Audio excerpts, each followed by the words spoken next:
Number है 54, lesson number है 7, हिम्मत और जिंदगी। क्योंकि 6 नंबर का लेसन नहीं है उसको क्रॉस कर दो क्योंकि कम कर दिया गया है हमारे लेसन में। तो हिम्मत और जिंदगी मतलब हिम्मत होनी चाहिए। जैसे कहीं हम जाते हैं घूमने, कहीं बाहर चले गए दोस्तों के साथ और वहाँ पे एकदम से कुछ परेशानी आ गई तो हमें वहाँ पे हिम्मत नहीं हारनी चाहिए। आशा की किरण हमेशा साथ में रखना चाहिए। इसी तरह है कि जैसे यहाँ पे देखो आपको दिया है, आप मित्रों के साथ घूमने गए, अचानक आंधी पानी आने से अंधेरा हो गया तो आप क्या करेंगे? चुपचाप बैठ जाएंगे क्या वहाँ पे कि वापस आने की कोशिश करेंगे? इसी तरह कोई भी कठिनाई आने पर हमें क्या करना चाहिए? हिम्मत दिखानी चाहिए, हिम्मत और साहस दिखाना चाहिए। तो इसीलिए हमारा ये लेसन है 7 नंबर, हिम्मत और जिंदगी। पेज पार्ट 7, हिम्मत और जिंदगी। ठीक है, 6 लेसन नहीं है, 7 लेसन है हमारा, हिम्मत और जिंदगी। इसको लिखा है हमारे पीछे, आपको इसमें परिचय दिया गया है। इसको लिखा है हमारे रामधारी से दिनकर ने। दिनकर उनका निकनेम है और ये बिहार के मुंगेर जिले में इनका जन्म हुआ था और ये राज्यसभा में मनोनीत हुए थे। हमारे यहाँ संसद चलती, पार्लियामेंट चलती है।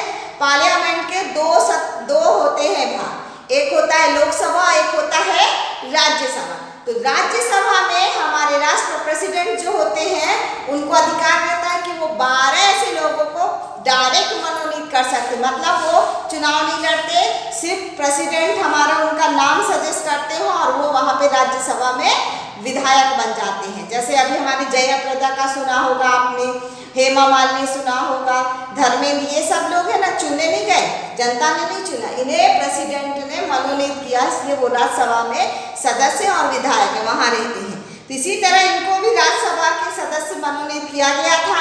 भारत सरकार ने इन्हें पद्म भूषण से सम्मानित किया था, जो हमारा एक अवार्ड होता है उससे सम्मानित किया गया था। और उर्वशी, हाँ यहाँ पे आपने देखा होगा ज्ञानपीठ पुरस्कार का नाम दिया है, ज्ञानपीठ पुरस्कार।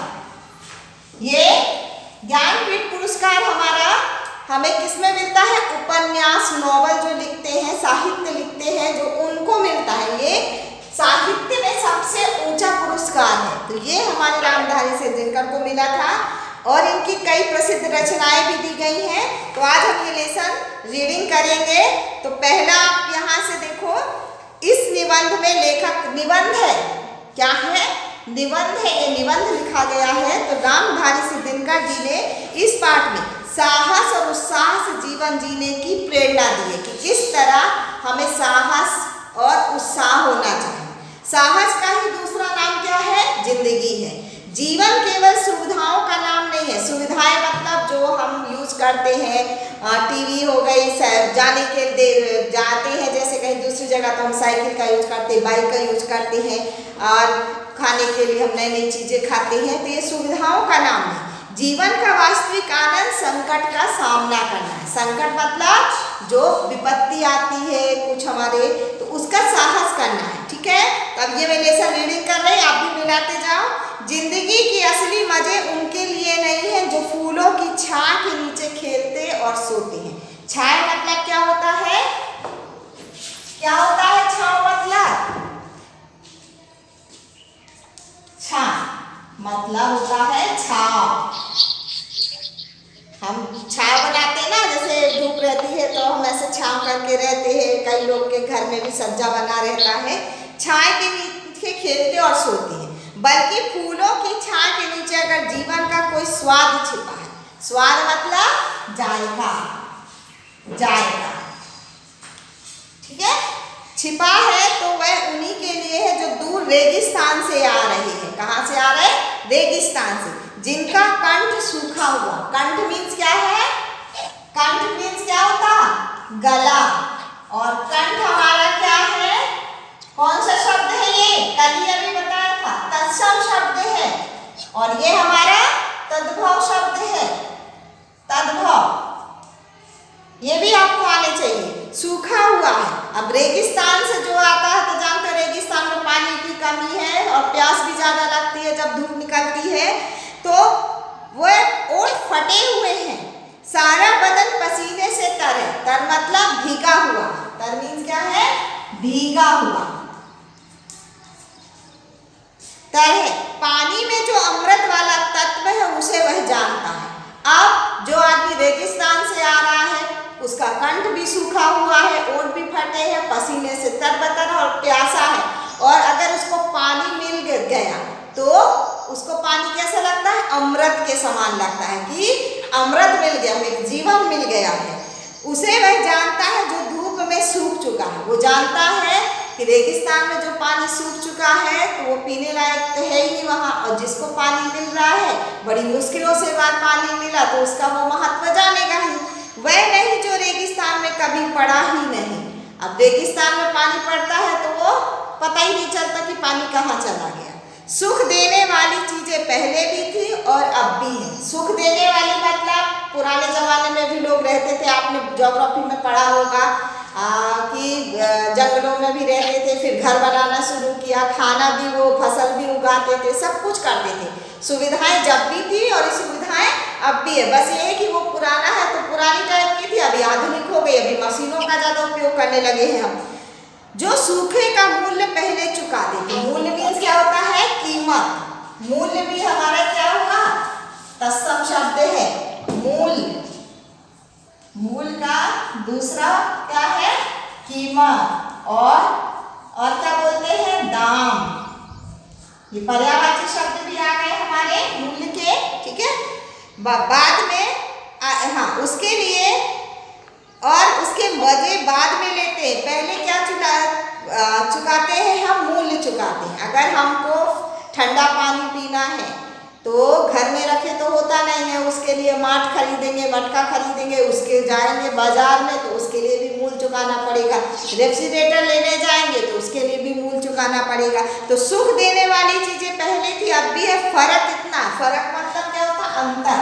अंतर सिर्फ इतना है कि अभी हमें मूल्य चुकाना पड़ता है। जो सुखों का मूल्य पहले चुकाते हैं और उनके मजे बाद में लेते हैं, उन्हें स्वाद अधिक मिलता है। जिन्हें आराम आसानी से मिल जाता उनके लिए आराम ही मौत है। अब आपने देखा होगा कि आजकल कहीं जाने के लिए ना तो कोई पैदल चलता है ज़्यादा से ज़्यादा, नहीं तो साइकिल भी नहीं चलती, सीधे बाइक में जाता है। थोड़ा सा भी काम हुआ तो बाइक में गए। घर में फ्रिज हो गया, मसाला पहले देखो मिक्सर होता है, मिक्सर में अभी मसाला पीसना हुआ तो मिक्सर का यूज कर लेते, तुरंत हो जाता। पहले वो पत्थर का था, आपके घर में होगा भी पत्थर का सिल और वो रहता ना, उससे पीसते हैं इस तरह, तो उसमें मेहनत भी लगती है। पोछा लगाने के लिए भी देखा होगा आजकल वो नए जमाने का डंडा आ गया, उसमें से करो और ऐसे खड़े खड़े पोछा लगा दो, मतलब आराम की जिंदगी हो गई। तो जैसे हम आराम करेंगे, हमारे हाथ पैर नहीं चलेंगे तो हम बीमार भी होंगे जल्दी, तो उसके लिए आराम मौत है। जो लोग पांव भीगने के खौफ से पानी से बचते रहते हैं, समुद्र में डूब जाने का खतरा उन्हीं के लिए है। अब मैं सोचूं, खौफ मीन्स क्या होता है, डर। खौफ मीन्स क्या होता है, डर। अब मैं सोचूं कि पानी भरा है और ये पानी में मैं जाऊंगी तो मेरे पैर गीले हो जाएंगे, मेरे कपड़े गीले हो जाएंगे, मैं नहीं जाती। तो मतलब पानी से बचते हैं, पाँव भीगेगा, भीगने तो पानी में जाना तो सीखो कम से कम। तुम जाओगे नहीं तो पता कैसे चलेगा कि कितना पानी है, कितना गहरा है। तो समुद्र में डूब जाने का खतरा उन्हीं के लिए है। तो वही लोग डूबते हैं समुद्र में, बाहर भी रहेंगे, अरे बहुत पानी है, बहुत पानी है। अरे जब वो जाके तुम जाओगे ही तो पता कैसे चलेगा कि कितना पानी है, कितना नहीं है। लहरों में तैरने का जिन्हें अभ्यास है वे मोती लेकर बाहर आएंगे। लहरों में अभ्यास मीन्स क्या होता है, अभ्यास करना। हाँ, आ रही आवाज नहीं आ रही?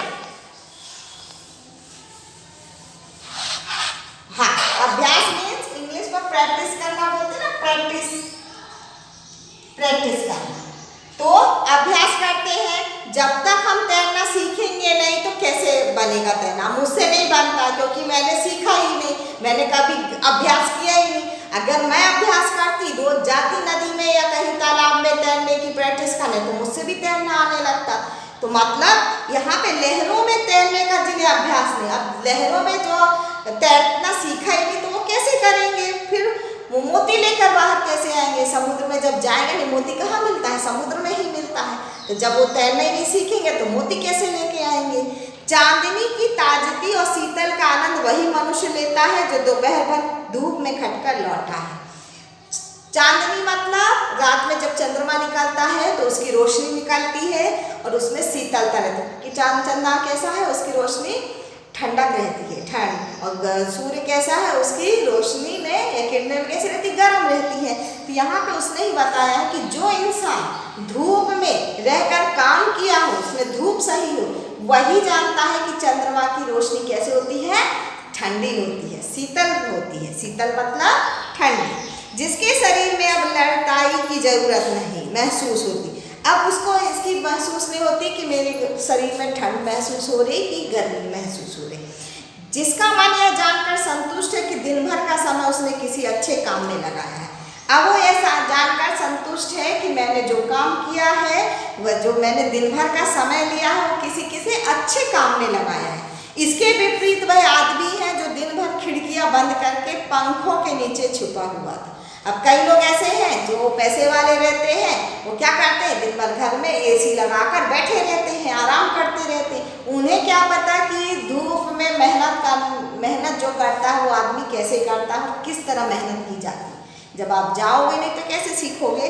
तो उसी में बताया गया कि जो दिन भर खिड़कियां बंद करके पंखों के नीचे छिपा हुआ है, वह रात में जिसकी सेज बाहर चांदनी में लगाई गई है। भ्रम मतलब क्या होता है? एक संदेह टाइप का रहता, संदेह। आवाज नहीं आ रही क्या? हाँ, भ्रम तो शायद उसे भी होता होगा कि वह चांदनी के मजे ले रहा है, उसको भी भ्रम रहता है कि हाँ मैं दिन के अंदर रहा, पंखे की रोशनी में रहा, एसी में रहा, और जब बाहर चांदनी रात में बाहर गया देखने तो बोले हाँ ये भी ठंडा गया। उसे क्या पता कि जब दिन के कैसी गर्मी पड़ती है और रात को कैसे, जब उसने मेहनत ही नहीं की तो वो कैसे जानेगा कि चांदनी रात की कैसी किरणें शीतलता है। भ्रम तो शायद उसे होगा, लेकिन सच पूछिए तो वह खुशबूदार फूलों के रस में दिन रात सड़ रहा है। सच पूछिए तो खुशबूदार फूल रहते हैं, फूल के रस में, रस जो रहता है वो दिन रात के अंदर सड़ रहा है। अंदर बैठे बैठे क्या हो रहा है, वो सड़ रहा है, मतलब धीरे धीरे नष्ट हो रहा है। आराम करता रहेगा, हाथ पैर नहीं चलाएगा। अब जैसे कई लोग देखा होगा आपने जो हमेशा एसी में रहता है, अंदर ही रहता है, और जब वो धूप में निकलता है तो बहुत जल्दी बीमार पड़ जाता है, क्योंकि उसको वो वातावरण सहने की आदत ही नहीं रहती, उसके शरीर को भी नहीं रहती, इसीलिए वो जल्दी जाके बाहर बीमार हो जाता है। इसीलिए कहते हैं अपना टेम्परेचर अंदर और बाहर अपने को बराबर बना के रखना चाहिए। ठीक है। उपवास और संयम ये आत्महत्या के साधन नहीं है। उपवास करते हैं ना, फास्ट रखते हैं ना हम, और संयम रखते हैं कि नहीं हमको इतना ही करना है, तो ये आत्महत्या के साधन नहीं है। बहुत लोग जैसे कहते हैं ना फास्ट रखा तो बोले अरे ये तो भूखा रहेगा, मरना है क्या इसको फास्ट रख के, ऐसा नहीं। हाँ क्या है, हाँ भोजन का असली स्वाद उसी को मिलता है जो व्रत रखता है। जो कुछ दिन बिना खाए भी रह सकता है, त्रदेच भुजिता, जीवन का भोग त्याग के साथ करो। जिसने उपवास रखा है, जिसने किया है, तो वही जानता है कि क्या जानता है कि भोजन की अहमियत क्या होती है। जिसको मिलता है तो वो नहीं जानता, जिसको नहीं मिलता है वो जानता है कि एक एक रोटी की कीमत क्या होती है। यह केवल परमात्मा का ही उपदेश नहीं, क्योंकि संयम से भोग करने पर जीवन से जो आनंद प्राप्त होता है वह निराभोगी बनकर भोगने से नहीं मिल पाता। संयम मतलब भोग करना, मतलब खाना। ठीक है, भोग करना मतलब खाना भी होता है जैसे, और हाँ से जो आनंद प्राप्त होता है, आनंद मतलब सुख, वह निराभोगी बनकर, जो देखा है आपने साधु संत रहते हैं, वो निराभोगी बनकर भोगने से नहीं मिलता। बड़ी चीजें बड़े संकटों में विकास कर पाती हैं। बड़ी हस्तियां बड़ी मुसीबतों में पलकर दुनिया पर कब्जा करती हैं। बड़ी चीजें बड़ी संकटों में विकास करती। जैसे अपने यहाँ जब किसी चीज की जरूरत रहती नहीं है तो हम उस चीज़ की अहमियत समझते नहीं। उसका हम जैसे अभी आपने जैसे बल्ब का आविष्कार हुआ हमारे यहाँ, ये कई चीज़ें जो आविष्कार करते जा रहे हैं, तो जब उसकी ज़रूरत रहती है तभी आदमी सोचता है कि ये ज़रूरत है तो इसलिए इसका आविष्कार करना चाहिए, और जब उसकी ज़रूरत नहीं रहती तो उसके बारे में हम सोचते भी नहीं हैं। तो उसी तरह है बड़ी हस्तियाँ भी बड़ी मुसीबत। अब एकदम से कोई बड़ा आदमी नहीं बन जाता, वो धीरे धीरे मुसीबतों को सहता सहता बड़ी सम्मान पाता, बड़ी हस्ती बनता है, पलकर दुनिया पर कब्जा करती है। अकबर ने 13 साल की उम्र में अपने बाप के दुश्मन को परास्त कर दिया था। अकबर, आपने अकबर के बारे में सुना होगा, अकबर के पिता की मृत्यु जल्दी हो गई थी तो वो 12 वर्ष या 13 वर्ष में ही राजगद्दी में बैठ गए थे, राजा बन बादशाह बन गए, और उन्होंने उसी समय 13 वर्ष की उम्र में ही अपने दुश्मन को परास्त कर दिया था, और वह भी उस समय जब उनके बाप के पास एक कस्तूरी को छेड़कर और कोई दौलत नहीं थी। मतलब उस समय क्योंकि वो पिताजी मर गए थे तो दूसरे जो भी थे ये अपने दुश्मन थे, उन्होंने सब कुछ उसका ले लिया था, घर बार शान शौकत सब ले लेते ना। पुराने ज़माने में होता था ना, एक राजा हार जाता था तो उसका पूरा राज्य पूरी संपत्ति वो ले लेता था, तो उसी तरह यहाँ पे भी ऐसा हुआ था। लेकिन हमारे अकबर ने वो दुश्मन को परास्त किया और फिर वापस अपनी चीज़ें पा ली। महाभारत के देश के प्राय अधिकांश वीर कौरवों के पक्ष में थे, मगर फिर भी जीत किसकी हुई? पांडवों की। 100 कौरव थे और उनके पास, आपने सुना होगा, वो कृष्ण के पास सहायता मांगने गए थे। कौन? दुर्योधन और हमारे अर्जुन दोनों गए थे। तो दोनों ने, तो कृष्ण ने कहा था कि मैं युद्ध नहीं करूंगा, मैं सिर्फ क्या करूंगा, रथ खींचूंगा। और मेरी एक तरफ उनकी कितनी सेना थी, पता नहीं, अनगिनत सेना उनके पास थी। तो बोली एक तरफ मैं हूँ और एक तरफ मेरी सेना है, तो तुम क्या चाहते हो? मुझे चाहते हो कि मेरी सेना को? तो दुर्योधन बोला कि ये तो रथ चलाएंगे, तो ये तो लड़ेंगे नहीं कृष्ण भगवान। तो इन्होंने क्या किया, दुर्योधन ने पूरी सेना मांग ली, जो उनके पास सहस्त्र सेना थी वो पूरी मांग ली, और अर्जुन ने कृष्ण को मांगा। और उसके बाद देखो वो 100 कौरव थे, उनके पास इनकी सेना भी आ गई, इतनी सारी अनगिनत सेना भी आ गई, बहुत सारे लोग भी उनकी तरफ से लड़े, लेकिन फिर भी जीत कितनी हुई? 5 पांडव की, क्योंकि 5 पांडव सच्चे थे इसीलिए उनकी जीत थी, क्योंकि उन्होंने लाक्षागृह की मुसीबत झेली थी। लाक्षागृह मतलब लाख का ग्रह। कौन सा? लाख, लाख का घर। आपने देखा मोमबत्ती, मोमबत्ती देखी ना, जो मोम होती ना, उसी तरह लाख मोम, इससे उनको घर बनाया था दुर्योधन ने, और बाद में उसमें क्या कर दिया था, आग लगा दी थी। तो वो पांडव जानते थे कि ये हमारे मरने के लिए बना रहे, तो उन्होंने नीचे से ऐसे सुरंग बनाई, और जब आग लगाएगी तो वो नीचे सुरंग से बाहर निकल गई। तो मुसीबत झेली उन्होंने, वनवास के जोखिम को भी पार किया। विस्टर चर्चिल ने कहा कि जिंदगी की सबसे बड़ी सिफत क्या होती है? हिम्मत होती है। आदमी के और सारे गुण उनकी हिम्मती होने से ही पैदा होते हैं। जब हिम्मत होगी तभी हम आगे बढ़ सकते हैं। अगर हम सोचेंगे कि हार मान जाए, हमारी हिम्मत ही नहीं है, मैं ये काम ही नहीं कर सकता हूँ, तो आप भी हार मान लोगे, बैठ जाओगे चुपचाप। लेकिन अगर आप कहोगे नहीं मैं कर सकता हूँ ये काम, तो आप भी आगे बढ़ते जाओगे। जिंदगी की 2 सूरतें होती हैं, एक तो यह है कि आदमी बड़े बड़े मकसद के लिए कोशिश करे, मकसद मतलब जो भी हमारा आगे का प्लान है उसके लिए। जगमगाती हुई जीत पर पंजा डालने के लिए हाथ बढ़ाए, मतलब पंजा मतलब हाथ, पंजा मीन्स क्या होता है? हाथ। अब हमारे पास वहाँ पे गिलास में पानी रखा है, मेरे सामने वहाँ रखा, और मैं यहाँ पे हूँ। अब मुझे प्यास लगी है और मुझे वो पानी चाहिए, मैं यहीं से खड़े खड़े चिल्लाऊंगी कि कोई दे दे तो नहीं देगा। मुझे उसके लिए प्रयास करना पड़ेगा और इतने हाथ बढ़ाने पड़ेंगे और वहाँ तक पहुँचना पड़ेगा, तब वो पानी का गिलास मेरे पास आएगा और मैं अपनी प्यास बुझा सकती। तो मतलब मैंने हिम्मत की, प्रयास किया आगे बढ़ने का, कि इसीलिए मुझे पानी मिला। तो इसी तरह यहाँ पर भी है कि जगमगाती, अगर जीत पर पहुँचना है, जीत पर, तो पंजा डालने के लिए हाथ बढ़ाएं। अगर असफलता है, कदम कदम पर जोश की रोशनी के साथ। असफलता मतलब हम प्रयास कर रहे हैं पर असफल हो रहे हैं, हार रहे हैं, पर फिर भी हमको आगे बढ़ना है। कदम कदम पर जोश की रोशनी के साथ अंधियारी का जाल बुन रही हो तब भी वह पीछे को पाँव न हटाए।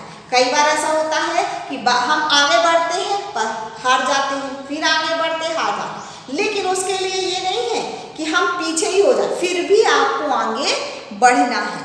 दूसरी सूरत है कि उन गरीब आत्माओं का हमजोली बन जाए। गरीब मतलब जो गरीब रहते हैं, आत्माएं मतलब यहाँ पे आदमियों से हैं, जो इंसान है उनसे है। हमजोली मतलब होता है साथ में चलने वाला या साथ में रहने वाला, साथ में रहने वाली हमजोली मतलब कि हम उनके क्या है, साथ में हमजोली बन जाए, साथ चलने लगे उनके साथ। ना तो वो बहुत अधिक सुख पाती है और ना ही जिन्हें बहुत दुख पाने का संयोग होता है। गरीब इंसान को देखा होगा, वो थोड़े में ही संतुष्ट हो जाता, अगर थोड़ा सा भी अगर उसको सफलता मिलती है तो खुश हो जाता है, अगर असफलता मिली तो वो ज़्यादा दुख भी नहीं होता, क्योंकि वो जीवन के उसके सुख और दुख आते जाते रहते उस गरीब में, तो वो बराबर बैलेंस बनाया जाता है। क्योंकि ये आत्माएं ऐसी गोधुली में बसती हैं। गोधुली मतलब सांझ, दिन और रात, दिन और रात के बीच का समय। कौन सा रहता है? बीच का समय। कौन सा रहता है बच्चों? दिन और रात के बीच में कौन सा समय आता है? शाम का वक्त, शाम। इसको बोलते हैं गोधुली, मतलब गौ जो गैया है, जो पक्षी है, जो भी है, सुबह देखा होगा, सुबह उठते ही बाहर दाने की तलाश में जाते हैं, गाय भी चारे की तलाश में जाती है और फिर शाम को वो वापस आ जाती है। ठीक है, तो बसती हैं जहाँ ना तो जीत हंसती है और ना ही कभी हार के रोने की आवाज़ सुनाई पड़ती, और वहाँ पर भी जीत हुई तो ज़्यादा हंसते भी नहीं हैं, आराम से वो अपनी जीत का जश्न मनाते हैं, और कभी हार होने पर रोते भी नहीं कि ऐसे गला फाड़ फाड़ के रोना शुरू कर दें। इस गोधुली वाली दुनिया के लोग बंधे हुए घाट का पानी पीते हैं। बंधे हुए घाट मतलब जैसे पहले हुए वीर होता ना, आपके मराठी में आप लोग वीर बोलते हो, हिंदी में कुआं बोलते हैं, कुआं, कुआं, और मराठी में शायद वीर बोलते हो, वीर बोलते हो कि नहीं बोलते हो, जिससे पानी निकलता है, तो उस कुएं के चारों तरफ से तो नहीं निकालते, एक ही जगह से पानी निकालते नहीं, दो अगर बड़ा हुआ तो दो जगह से, तो वो घाट कहलाता है। घाट, किनारे, किनारा जिसे बोलते हैं, किनारा। ठीक है, हाँ, तो घाट का, हाँ, उस गोधली वाली दुनिया के लोग बंधे हुए घाट का पानी पीते, मतलब ये कुआं से सब उनके घर घर में नहीं रहता, बोर है, नल है, उनके एक सार्वजनिक कुआं रहता था या सार्वजनिक हैंडपंप रहता था, वहाँ से वो नंबर लगा लगा के पानी भरते थे। इसी तरह कुएं में भी वहाँ पे नंबर लगाते थे, फिर उससे भरते थे। तो कुएं बंधे हुए घाट का पानी पीते थे। वे जिंदगी के साथ जुआ नहीं खेल सकते। जुआ मतलब अब पता है जुआ क्या होता है, उसको क्या बोलते हैं, और दूसरी चीज़ में चेस टाइप का ही होता है, अभी याद नहीं आ रहा मुझको, बाद में बताती। एक यानी गलत खेल है, एक खेल का नाम है, एक खेल का नाम, खेल का नाम जो पत्तों के सहायता से खेला जाता है, आदमी पैसे लगाता है उसमें और जो जीता तो उसको पैसे मिलते हैं। तो ये क्या है, शासन ने इसको बैन कर रखा, जो भी खेलता है तो उसको पुलिस पकड़ के ले जाती है, इसलिए जुआ खेलना मना है। कौन कहता है कि पूरी जिंदगी को दांव पर लगा देने से कोई आनंद नहीं होता।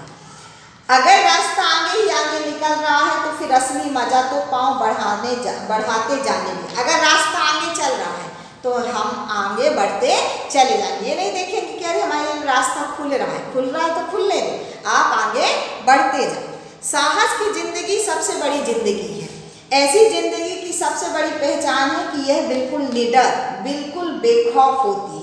निडर मतलब क्या होता है, बिना डरे या किसी से ना डरे, बेखौफ होती है। साहसी मनुष्य की असली पहचान यह है कि वह इस बात की चिंता नहीं करता कि तमाशा देखने वाले लोग उसके बारे में क्या सोच रहे हैं। साहसी व्यक्ति जो दिखाते हैं तमाशा या साहसी व्यक्ति जो आगे बढ़ता है, वो ये नहीं देखता कि पीछे हमारे कौन बुराई कर रहा है, कौन अच्छाई कर रहा है, वो और वो मेरे बारे में क्या सोच रहा है। वो आगे बढ़ने में आगे बढ़ता चला जाता है। जनमत की उपेक्षा करके जीने वाला आदमी दुनिया की असली ताकत होता है। कई लोग हैं, आपने कहानी सुनी होगी कि एक मियाँ बीवी थे और एक गधा था। तो गधे में पहले गधा से चला जाता, नीचे वो अपने दोनों मियाँ बीवी चले जाते। तो एक गांव में पहुंचे, गांव वालों ने देखा कि अरे ये तो गधा लिए हैं और फिर भी पैदल चले जा रहे। तो बोले ये कैसे मूर्ख इंसान है कि गधा लिए हैं और पैदल चले जा रहे, इसमें बैठ के क्यों नहीं जाती। अब वो दोनों जन बैठ गए, तो आगे गए, दूसरी गांव में पहुंचे। तो दूसरे गांव के लोगों ने कहा देखो तो एक गधे में ये दो बैठे हैं, इनको वो भी नहीं आ रही शर्म कि एक जन बैठे। तो एक उतर गया, उसकी बीवी बैठ गई। फिर आगे दूसरे गांव में पहुंचे तो वहां पे फिर उन लोगों ने देखा तो बोले अरे देखो कैसा औरत है, आदमी पैदल चल रहा है, औरत बैठी है, तो वो बेचारी औरत। यानी हर एक जगह से जाओ तो कुछ ना कुछ लोगों को प्रॉब्लम रहती, कहीं ना कहीं कुछ ना कुछ आपको बोलते रहते। तो आप उनकी बातों में ध्यान मत दो, आप अपना देखो, अपना सुनो और अपना आगे बढ़ो कि आपके लिए क्या अच्छा है। ठीक है, तो यही है, जनमत की उपेक्षा करके जीने वाला आदमी दुनिया की असली ताकत होता है और मनुष्यता के प्रकाश को उसी आदमी से मिलता है। पड़ोस को देखकर चलना एक साधारण जीव का काम है। क्रांति करने वाले लोग अपने उद्देश्य की तुलना में ना तो पड़ोसी के उद्देश्य से करते, मतलब हमारा उद्देश्य अलग है, हाँ पड़ोसी का अलग है। तो इसका मतलब ये नहीं कि जो पड़ोसी कर रहा है काम वही हम भी काम करें। हमारा जीवन का जीने का लक्ष्य अलग है और पड़ोसी का अलग है। तो उसको मत देखो कि वो क्या कर रहा है, अपना देखो। ठीक है, और ना अपनी चाल को ही पड़ोसी की चाल देखकर मध्य मत मानो। और अपनी चाल मतलब जो चलना है, जो हमने नियम बनाए हैं, वो अपनी चाल को अपनी तरह चलो। वो तेज चलता है तो इसका मतलब नहीं कि मैं भी तेज चलूँ, मैं धीमे चलने की आदत है, मैं धीमा ही चलूँगी। ठीक है, तो यहाँ तक आपको समझ में आया क्या? आया। ठीक है, तो इसी से मैं आपको एक होमवर्क देती हूँ, आपको करना है, होमवर्क है। ठीक है, हाँ आपको, हाँ यहाँ पे प्रश्न है, इन शब्दों को वाक्यों में प्रयोग कीजिए। ठीक है, इन शब्दों को वाक्यों में प्रयोग कीजिए, में प्रयोग कीजिए। ठीक है, आपको जो मैं शब्द दे रही आपको उनको वाक्यों में प्रयोग करना है। ठीक है, पहला है महसूस,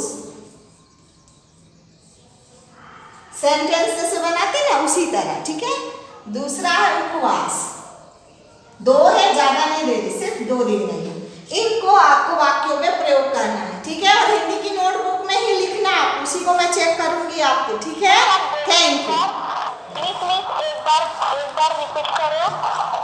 हाँ, इन शब्दों को वाक्यों में प्रयोग कीजिए। पहला महसूस है,